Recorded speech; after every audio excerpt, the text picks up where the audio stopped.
The Messiah said, "When you come to know yourselves, then you will become known, and you will realize that it is you who are the sons of the living Father. But if you will not know yourselves, you dwell in poverty, and it is you who are that poverty."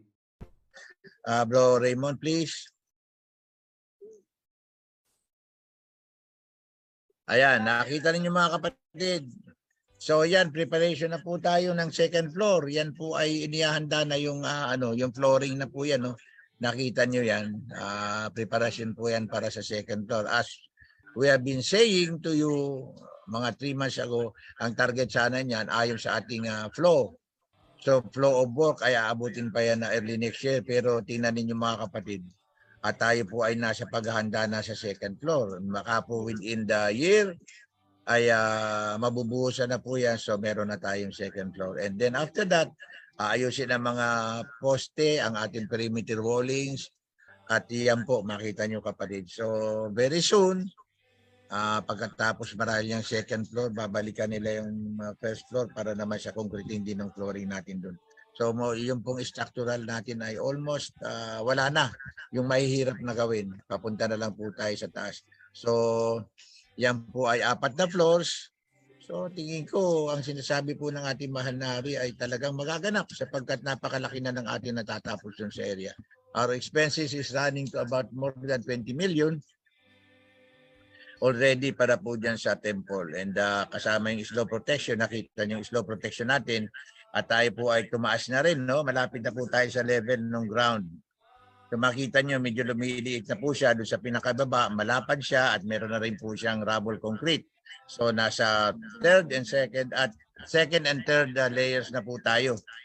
So it will not be long at maayos na rin po natin yan. So that the temple will be protected.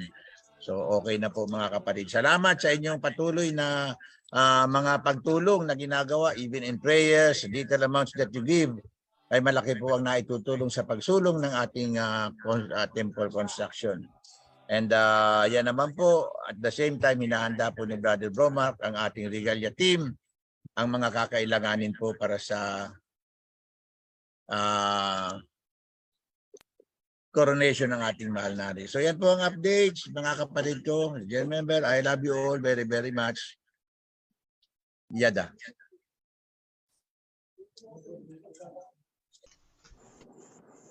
Salamat po, President. Mapagpalang gabi po, maaga sa inyo pong lahat, mga mahal kong kapatid, mga mahal kong priest, sa ating mahal na hari, sa ating pong mga committee, sa lahat po ng kawan, mga mahal kong kapatid, mapagpalang araw po ng Sabat. Update lang po ako sa mga magaganap po na coronation natin. Gaya po nung nakaraan, tapos na po ang ating signet ring ng ating mahal na hari at patuloy po na ginagawa na rin po ang kanyang corona. Naiipon na po yung mga kailangang mga mamahaling bato na ilalagay po sa corona ng ating mahal na hari. Ganun din po sa scepter, mga mahal kong kapatid. Sa scepter, kompleto na po. Pati yung pinakamalaking stone po. Magaling po yung ating tawag dito, designers from Japan na kumontrata po ng sa crown na talagang naghahanap siya sa iba't ibang bansa kung saan makakakuha ng mga bato na kailangan po natin. Ganun din po, okay na rin po ang upuan po ng ating mahal na hari, yung kanyang trono. Yun po nyo makikita yung pinakamagandang klase po ng trono na kahit sa YouTube po or kahit sa po ay hindi natin makikita po yan. Yan po ang wala po kayong makikitang kumbaga kamukha ng kanyang magiging trono po. Ganun din po, patuloy pa rin po na kagaya po ng ginagawa po sa ating sa Mount Zion, yung kalsada ay kasama po yun sa preparation po ng coronation, mga mahal kong kapatid. Kasi after ng coronation, nabanggit naman ng ating Prime Minister, meron po magaganap po doon na event. Kaya yung ating kalsada po ay inaayos po doon. Preparation din po yun para sa magaganap na coronation. Katulad pa rin ng dati, kung may maitutulong po kayo sa ginagawang kalsada po doon hanggang sa papasok po, open po tayo sa mga gusto po na tumulong sa ating pamunuan para maiayos po natin yung kalsada. Manpower man yan, financial man yan, prayer, salamat po sa mga tutulong mga mahal kong kapatid. Wala pong ibang aasahan diyan kundi tayo din po, mga mahal kong kapatid, dahil yan po ay inuutos sa atin ng alahayam na talagang unahin natin ang kanyang kingdom, mga mahal kong kapatid. Ganun din po, inihiling ko rin po, patuloy pa rin po kami humihiling sa inyo na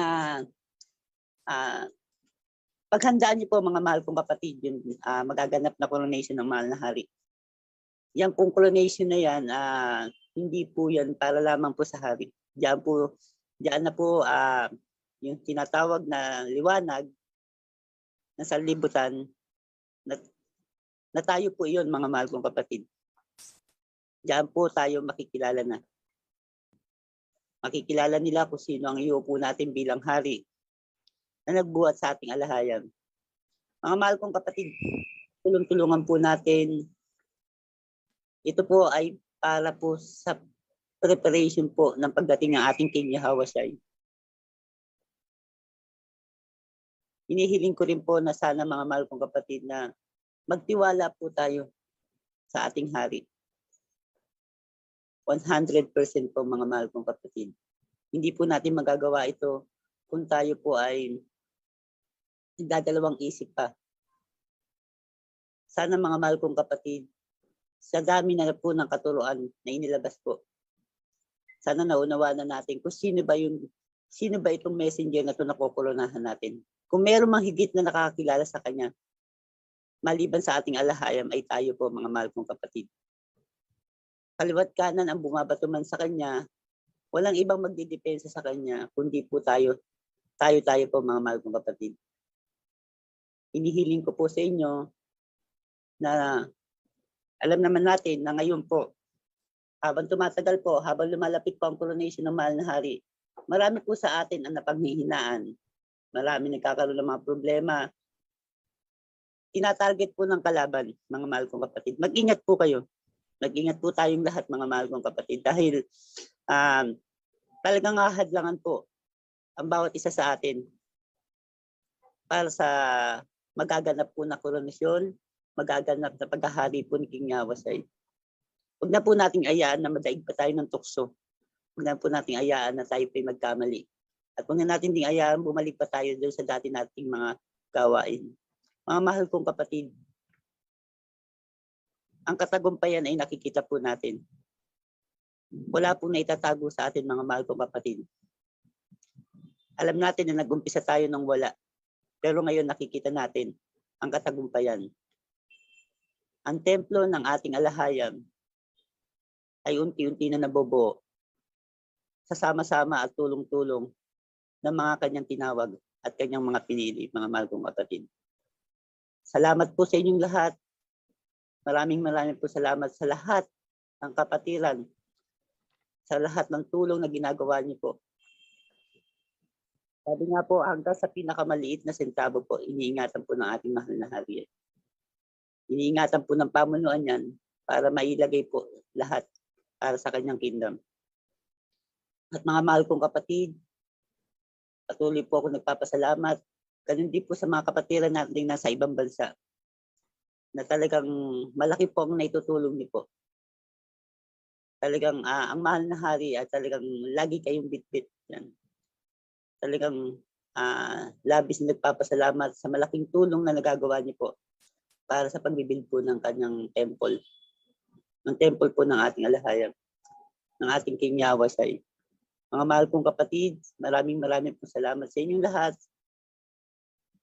Sa loob at sa labas ng Upir, sa ating po lahat, sa lahat po ng mga pamunuan, sa lahat po ng mga sisi, sa lahat po ng Diyoswa Committee, MCIT, salamat po.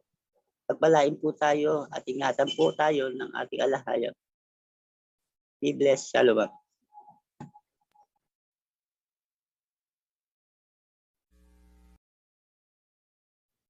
At ngayon naman po ang ating pinakahihintay tuwing araw ng Sabat, ang mensahe mula sa ating kamahalan, King Ofirio. Yeda, maraming salamat kapatid. Happy Sabat sa inyong lahat, saan man kayong dako ng mundo. Ang mensahe ko ay complementary doon sa mensahe ni Priest Rob kanina. This is about the kingdom of heaven. Marami pa kasi sa atin ang hindi ito gaanong nauunawaan, at kung nauunawaan man, nahihirapan pa rin silang sa buhay ang mga alituntunin na naaayon o naka-align sa kingdom of heaven. So I have the following verses prepared. 1, 2, 3, 4, 5, 6. 6 verses ito. Pero don't worry, I will keep this short, concise, brief. Pero madaling maunawaan.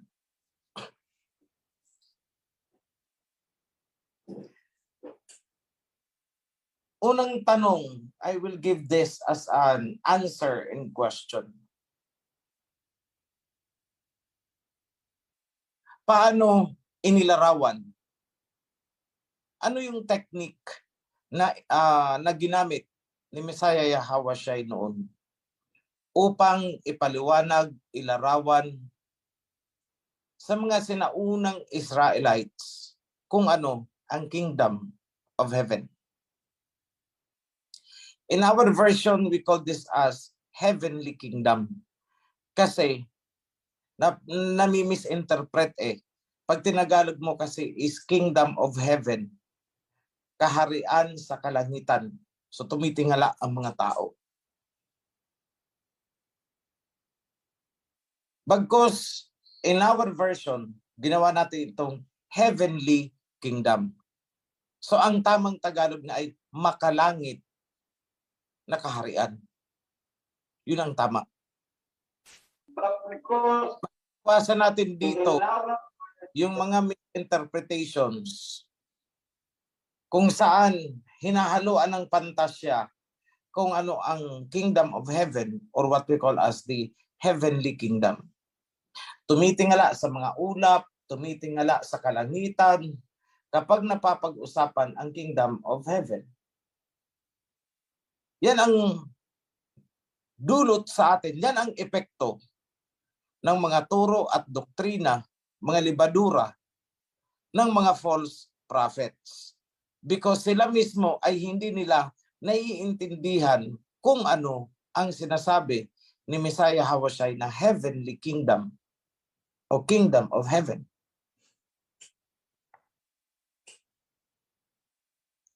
Pero ang hindi nila pagkakaunawa tungkol sa kaharian ay talagang naitakda or itinadhana ng alahayam. Paano ko nasabi? Na talagang itinadhana ng alahayam na hindi nila maunawaan kung ano talaga ang heavenly kingdom. Ang kasagutan ay nasa Luke chapter 8, verse 9 to 10. So, sulat nyo ito mga kapatid. Luke chapter 8, verse 9 to 10. Babasahin ko sa English and I will explain it in Tagalog. Verse 9. His disciples asked him the meaning of this parable. Kasi nagbigay ng parable ang Messiah tungkol sa heavenly kingdom. So hindi naintindihan ng mga disciples, yung mga audience, and so they asked, tinanong nila ang Messiah, anong ibig sabihin ng mga parables na yan? Ang sagot ng Messiah ito nasa verse 10. He said, the knowledge of the heavenly kingdom has been given to you, but not to others. Sa Tagalog, ang kaalaman tungkol sa makalangit na kaharian ay ibinigay sa inyo, ngunit hindi sa iba. Ibig sabihin, kaya pala gumagamit ng mga parables, ang Misaya noon. Each time natuturuan niya ang Israelites tungkol sa heavenly kingdom, gagamit siya ng parabola para hindi maunawaan ng iba, ng mga outsiders. So, ang gusto niya, ang makaintindi lang ay yung mga Israelites. Yung mga Gentiles, ayaw niyang makaintindi kung ano ang sekreto ng kingdom. Kahit na nung tinanong siya ni Pilato noon hindi niya ni-reveal. So sa verse 10 karugtong, I speak in parables so that they will not understand. Ako'y nagsasalita sa parabola upang hindi nila maunawaan. Though looking, they will not see. Kahit sila'y nakatingin, wala silang makikita. Though hearing, they will not understand. Kahit marinig nila, hindi nila mauunawaan. Ang alin? The secret of the heavenly kingdom of the Alhayam. So ibig sabihin, sekreto pala ito. Sinisikreto ng Misaya noon. At ipinaalam niya lang sa mga Israelites. Ngunit hindi niya ipinaalam sa mga tagalabas. Ayaw niya. The secrets of the heavenly kingdom has been given to you, but not to them. Ibinibigay sa inyo ang sekretong kaalaman tungkol sa makalangit na kaharian, ngunit hindi sa kanila. So I hope malinaw yan. Nasa Luke chapter 8, verse 9 to 10. Ngayon, ang bagay na yan ay kinatigan mula pa sa Old Testament. Ano ang sabi ni Prophet Ezekiel sa chapter 13, verse 3? Ezekiel chapter 13, 1-3. Verse 3. Ito ang nasusulat. This is what Yahweh the Alhayam says. Woe to the false prophets who relied on their own delusions and saw nothing. Kahabag-habag na mga bulaang propeta na sila'y nananalig sa sarili nilang mga delusion, mga imagination, kung kaya't sila'y walang nakikita.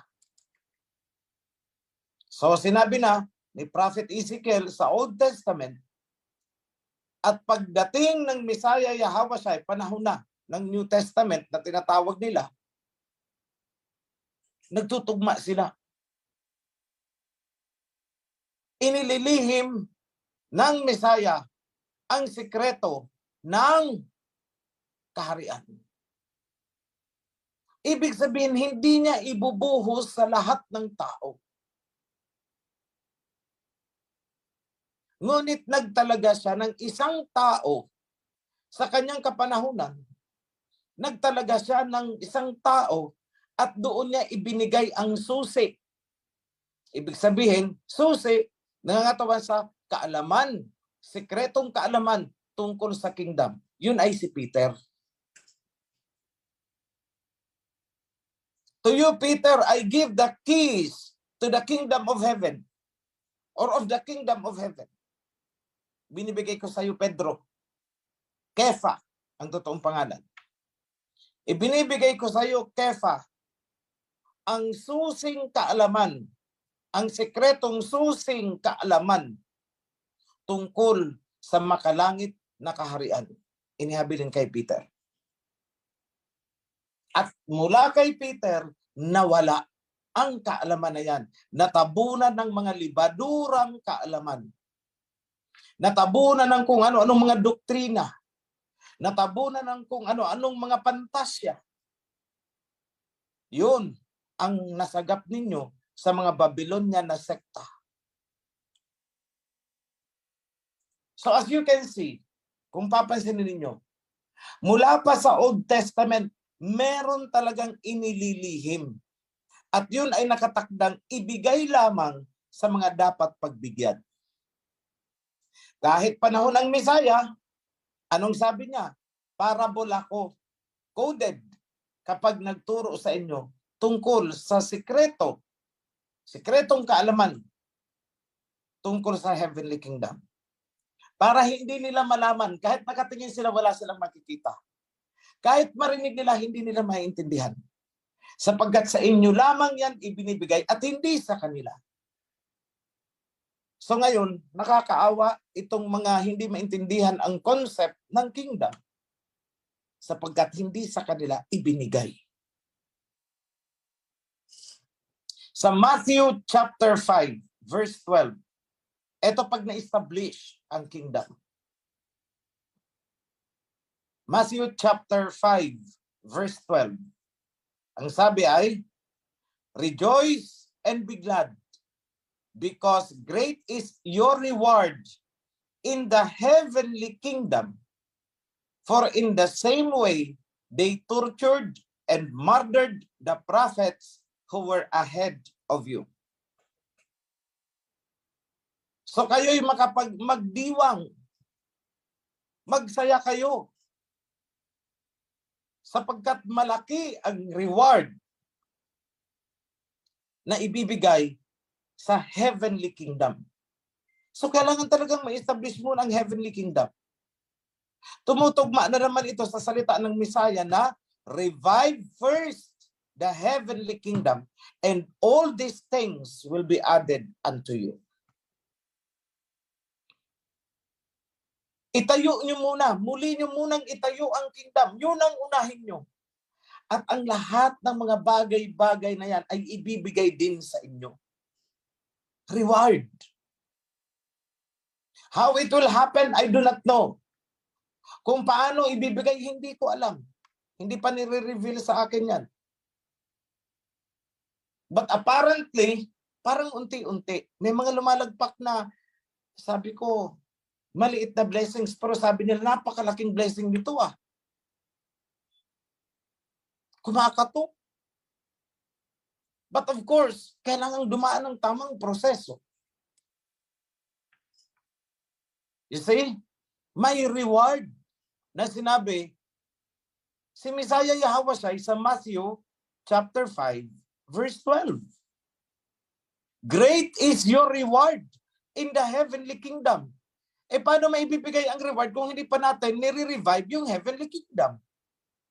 Kaya, ang sabi niya, unahin nyo, revive first the kingdom and seek His righteousness. Dalawa eh. Kingdom, righteousness. Magkakambal ang dalawang yan. At paano tayo magiging righteous? Naandyan ang covenant. Ang sabi sa Deuteronomy, alam ko paulit-ulit yung naririnig yan, paki-flash na lang ang verse sa screen or sa chat. Hindi ko na hinanap eh. Obedience to the laws of the covenant is your righteousness. So tama ang sinabi kanina ni Priest Senin yata o sino ba yun? Na ang pinaka-pundasyon, ang pinaka-konstitusyon ng kingdom ay ang Torah and covenant. Dahil naandun ang righteousness. Ang sabi, that is for you the righteousness. So talagang hindi pwede na magtayo-tayo ng kingdom kuno, pero ayaw sa covenant. Kasi wala kang righteousness pag inayawan mo ang covenant. Eh ang condition, kingdom and righteousness. Revive the kingdom at magpaka-righteous kayo. Paano kayo magpapaka-righteous? Covenant.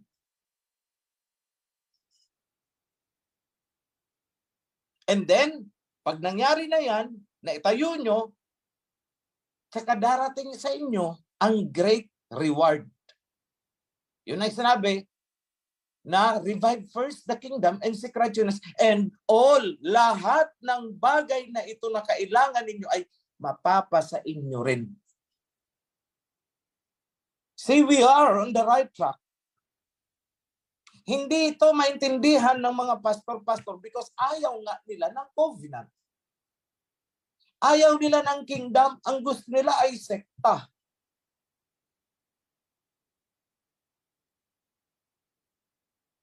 Kaya nga sabi ni Pastor Noel, bilyon-bilyon ang tao, 7 bilyon ang tao sa mundo. Napakapalad nyo dahil ikaw at ako ay tinawag. By invitation ang pagpasok sa kingdom. Ngayon, kailangang patunayan natin itong sinabi sa Matthew na magsipagdiwang kayo dahil malaki, napakalaki ng reward na ibibigay kapag naitayo ang heavenly kingdom. Meron pong isang prophet sa Old Testament na tinatawag nila na naisulat niya na ito bago pa man dumating ang Messiah. At ang kanyang dinidescribe ay ang pangyayari na mangyayari pa lang sa huling panahon, sa kapanahunan natin. Hindi pa ito nangyayari noong naandito ang Messiah. In fact, hindi nakuha ng Messiah ang kanyang mana, ang kanyang inheritance. So ibig sabihin, hindi pa ito nagaganap na sinulat ni Prophet Isaiah sa chapter 66, verse 6. Anong sinasabi ng Isaiah chapter 66, verse 6? Hear that uproar from Zion. Hear that noise from the temple. It is the sound of the Son of Yahweh the Alahayam, repaying his people all they deserve. Nangyari na ba ito nung naandito si Messiah Hawashai? Wala pa. Hindi pa siya nagbigay ng mga rewards.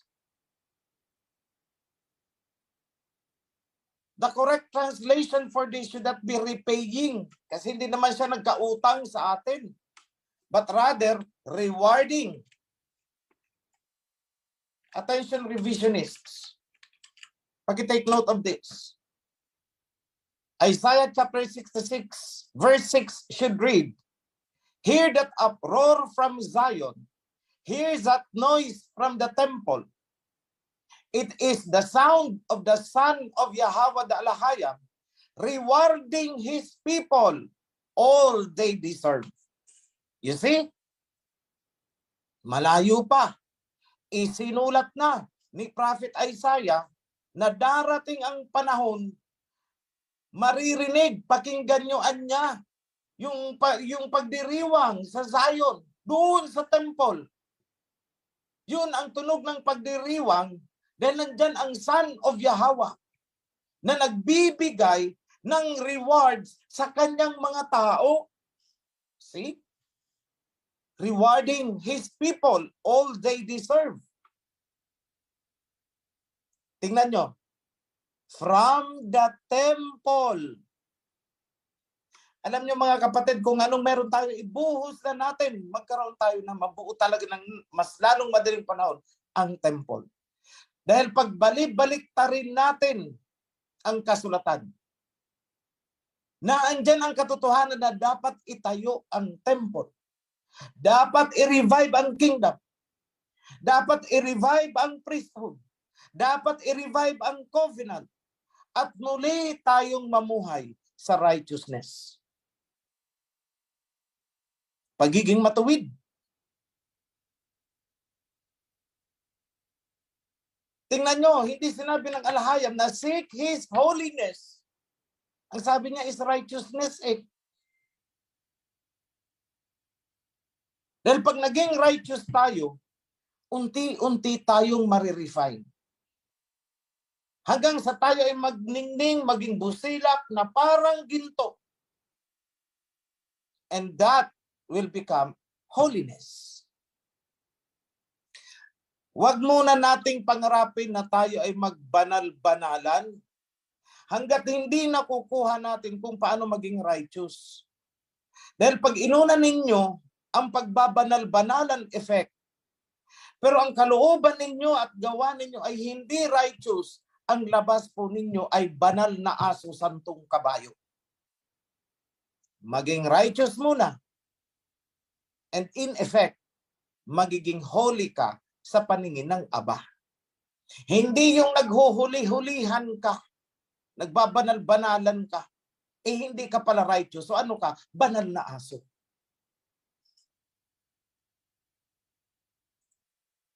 Pasensya na sa dialogue ko. Banal na aso. Totoo naman eh. Huwag kayong magbanal na aso. Maging righteous muna kayo. Para kayo ay maging totoong banal. At hindi banal na aso. Sa loob ng kingdom, you should be righteous. At hindi banal na aso. Dahil ang mga aso ay nasa labas ng kingdom. Literally, sinabi ng kasulatan. Revelation chapter 22, verse 15. Ito ang sinasabi. Those condemned were the dogs. Aso. Those condemned were the dogs. Those who practice magic arts, sorcery. The sexually immoral. The murderers. The idolaters. And everyone who loves and practice falsehood. See? So kung andyan ka nabibilang sa sexually immoral, murderer, idolater, ikaw ay, tapos ikaw ay nagbabanal-banalan, ay hindi ka banal. Banal na aso ka. You are a dog sa paningin ng Aba. Ito sabi niya, those who are condemned. Ibig sabihin, those who are outside the kingdom are the dogs. Revelation chapter 22:15. Kaya sinasabi ko, huwag kayong magpilit na magbanal-banalan kung hindi nyo muna napapagsikapan maging righteous. Dahil ang kalalabasan ninyo dyan ay banal na aso. Hindi pala banal na aso, nagbabanal-banalang aso. At kung ikaw ay nagbabanal-banalang aso ayon sa Revelation, you are condemned. You are the dogs, mga aso.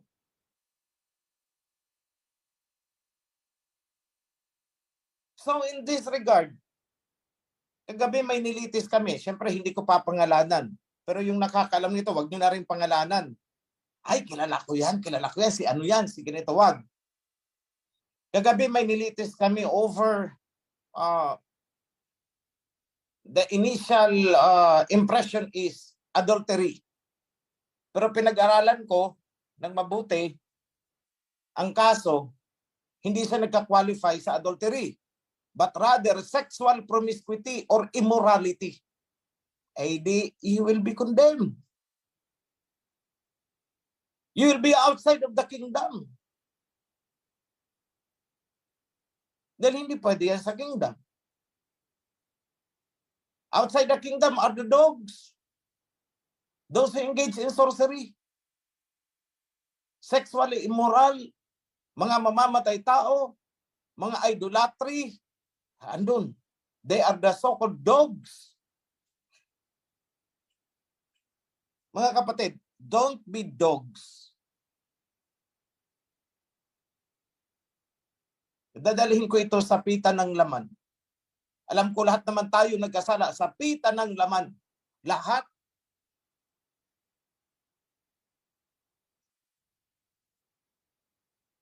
Mula pa sa ninuno natin, mula kay Adam, kay Eve, pita ng laman. Di ba?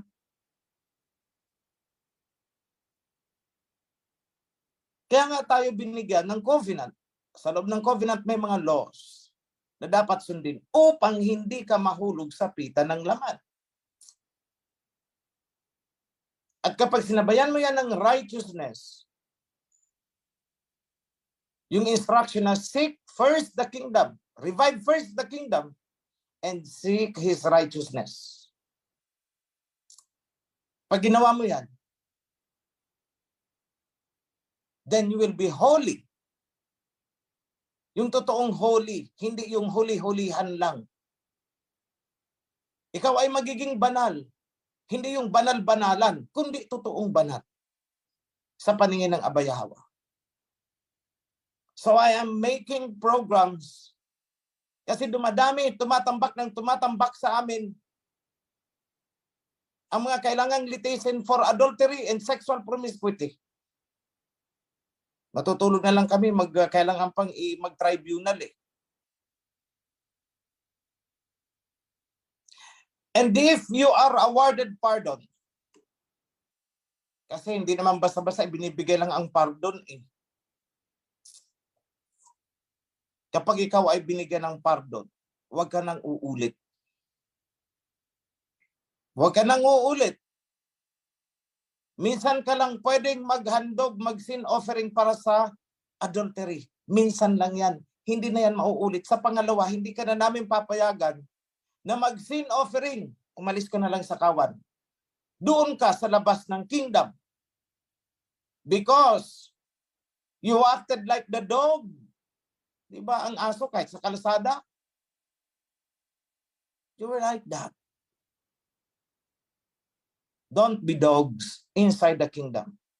Don't behave like dogs in the kingdom. Because the dogs have no sexual decency. Don't be like a dog na kahit sa kalsada pag nakaramdam, sige.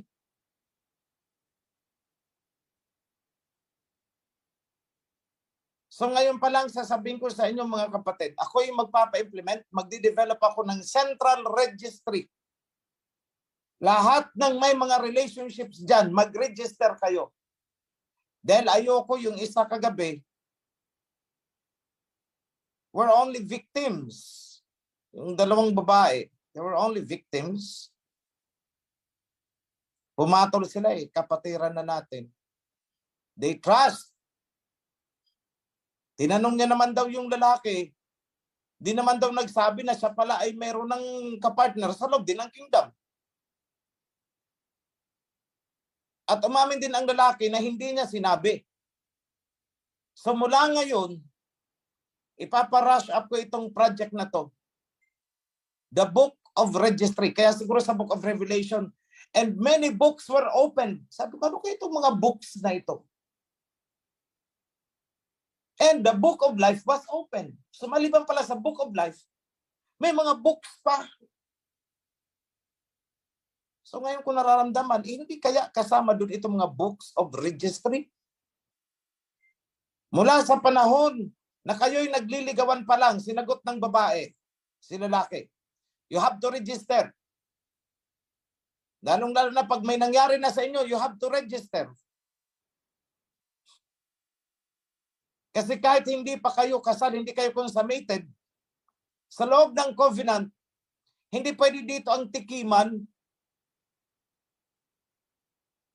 Sister, tikman kita. Ay, ayoko sa'yo. Hindi tayo magkasukat, sister. Iba naman ang itry ko. Hindi po. Pwede yan. You are acting like a dog. And the dogs are not allowed in the kingdom. Kasi dito sa loob ng kingdom, tutuwad-tuwad ka, gawaing aso pala ang ginagawa mo. Eh anong sabi? Revelation chapter 22 verse 15. Those condemned were the dogs. O anong sinabing dogs? Sila yung mga nagsasagawa ng magic arts, sexual immorality, murderers, idolatry. We could not allow that in the kingdom. Paulit-ulit kong sasabihin sa inyo, hindi po naghahanap ng malaking populasyon ang kingdom. At nakita nyo kung paano ko tagpasin kahit ang isang chapter. 4 lang ang natira. Butit nag-repent. Nabuo sila ulit.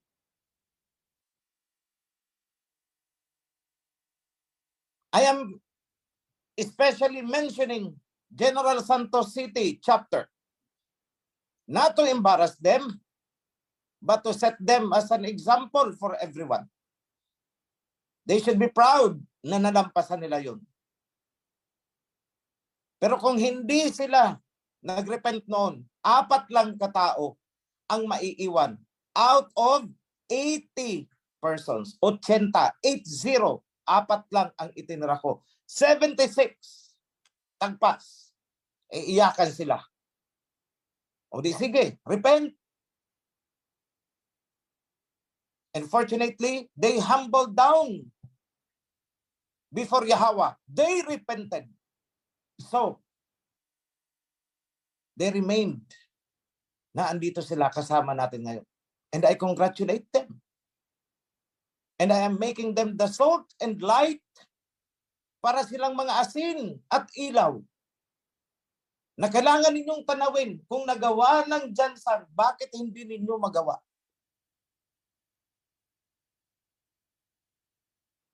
And I congratulate Priest Rob, Sis Belia, the Sisi doon, lahat ng mga kapatiran doon na talagang pinagsikapan nila na maayos ang mga gusot nila. Why? Because they would not want to become part of the dogs na sinasabi sa Revelation 22 verse 15.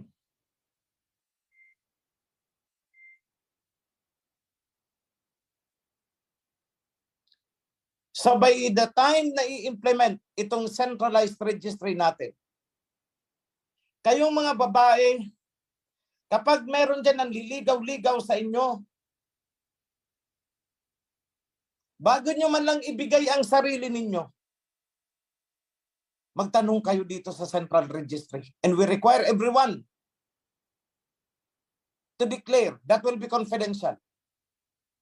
Para maiwasan natin itong ibang mapagsamantala na gusto patikim-tikim. Hindi po pwede dito ang tikiman. That will be confidential. That will not be open to everyone. Halimbawa, si Maria, gusto niyang i-check kung itong si Pedro ay may karelasyon. Ko-coordinate siya sa amin. At bago namin sabihin sa kanya kung positive or negative, yun lang ang sasabihin natin. Positive po. Huwag ka na magtanong Maria kung sino. Basta sinabihan ka ng positive, naka-engage yan. Hindi na yan available. Bago namin ibigayan, we will inform also Pedro. Pedro, nililigawan mo pala si Maria. At humihingi siya, he is now checking kung ikaw ay biblically available. So all we have to say is positive or negative. No other details.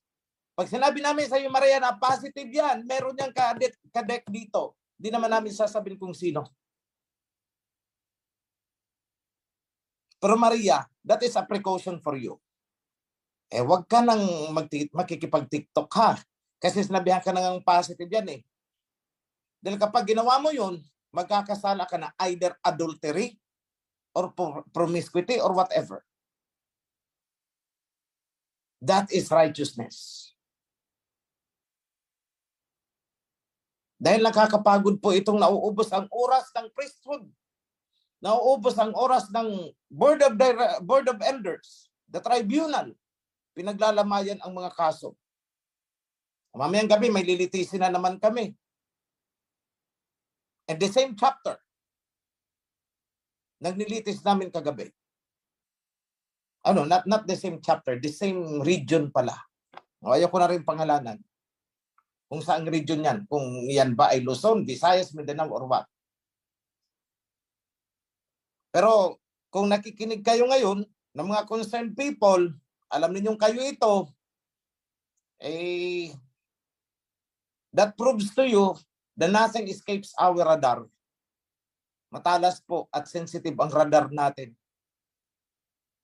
And we are doing this to safeguard. Paano na lang kung nakakatuwang ang pangyayari ng namin kagabi. Laging taon sa feast. Nung unang lang sila ay nag-dating, Passover. Sunod na dating, Feast of Weeks yata yun. Sumunod yata, ano ba yun? I forgot. Basta tatlo yun, every feast. Naku, naman.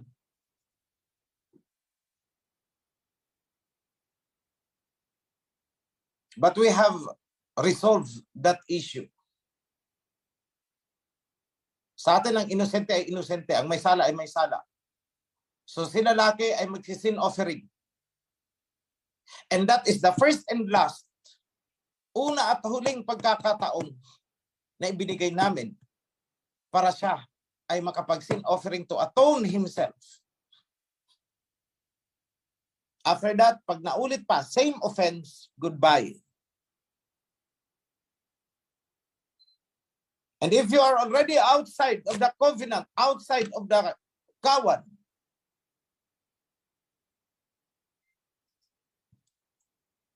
you will be categorically kasama na nitong nasa Revelation 20-15. Wala ka naman ibang pupuntahan eh. Dalawa lang naman ang kategory natin. Kung hindi tupa, kambing. Kung hindi inside the kingdom, outside the kingdom. Dalawa lang naman lagi ah.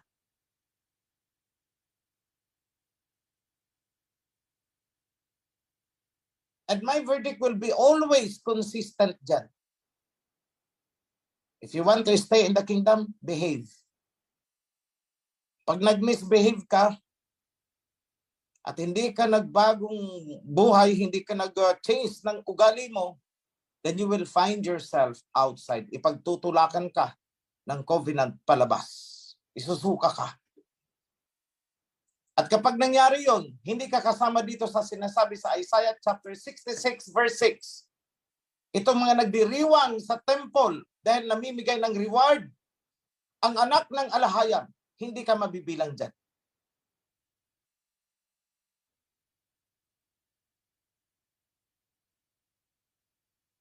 So before I end this message,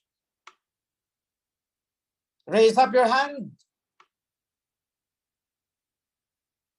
Let me invoke in the name of Abba Yahweh all the blessings, protection, strength, katatagan na mapaglabanan ninyo itong mga tukso na habang buhay tayo ay kailangan nating paglabanan. Let me invoke the promises ng covenant, nasusulat sa covenant, na blessed are those who obey, cursed are those who disobey. Dalawa lang yan.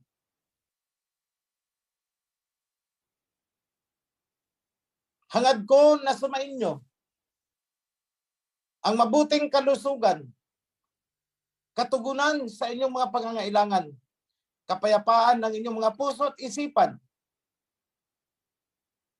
katiwasayan sa buhay, hindi man karangyaan, pero sapat na pamumuhay.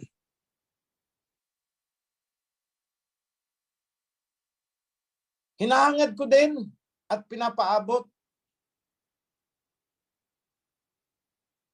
ang pagpapala, blessing mula sa ating Abba Yahweh ukol dito sa nilakad ng ating isang kapatid. Nasa malayo siya ngayon.